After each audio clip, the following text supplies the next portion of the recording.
And finally this evening, Ali Velshi is back with a bullseye for us, although to be precise, if our program here had a sweet deal feature, this item would certainly qualify in that category as well. This is a story of a man who worked for Merrill Lynch for 3 months, that's 1, 2, 3, and moved on with a reported $25 million. Thank you very much. Ali, how does this happen? What a story. Sweet deal is correct. This is a gentleman whose name is Peter Kraus. Now, we have to tell you, he's done nothing wrong. He's broken no laws at all. He was one of these former masters of the universe types who worked at Goldman Sachs and then was recruited to work for Merrill Lynch in May.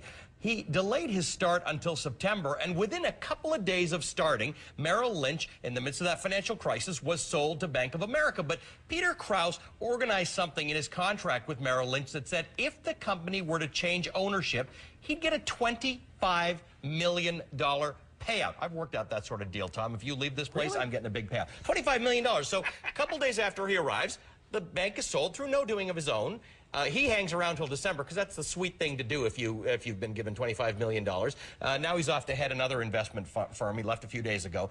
But that's what he got, a $25 million goodbye from Merrill Lynch, which, by the way, has been a company that has been bleeding money because of the subprime crisis for many, many months, well before May. And the companies don't give out this information. As you said, this guy's done nothing wrong. Right. But one of the reasons we know about this had to do with a little buying pattern. Yes, exactly. Now, we're in the middle of a recession in a city which has a lot of bankers. It's been hit hard by this recession and the job losses. So when you buy a $37 million house, which is listed for sale, when you buy a $37 million house on Park Avenue, it doesn't take much digging to find out that it was listed in the name of Peter Kraus's wife. $37 million, which is a big gain from what it was a couple of years ago. And that's how it came to everyone's attention. We did speak to Merrill Lynch, who said because he's not an executive of the company, it's not compelled to give out any information and wasn't able to tell us anything else about it. But $37 million. Yeah, so when you leave and I get my payout, I'm going to lay low for a while. I didn't know you could even get a house for that much. Does that come with a garage or in not? this kind of economy,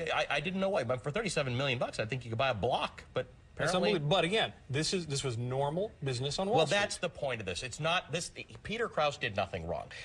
It's the sort of the tone deafness and the sense that on Wall Street you can actually make deals like this. I mean, most of us probably want to run over there and see if we can still cut deals like that. You can't anymore. But that's quite something. He made a deal that if the ownership of the company changes, he gets a payout. If you got that kind of deal when I leave, that's then right. I'll leave now and we'll split. Right, deal. We'll start 2009 looking really good there. Right. Thanks, Ali. Good to have you here. That's it for now. All we've got here on No Bias, No Bull. I'm Tom Foreman sitting in for Campbell. Larry King Live.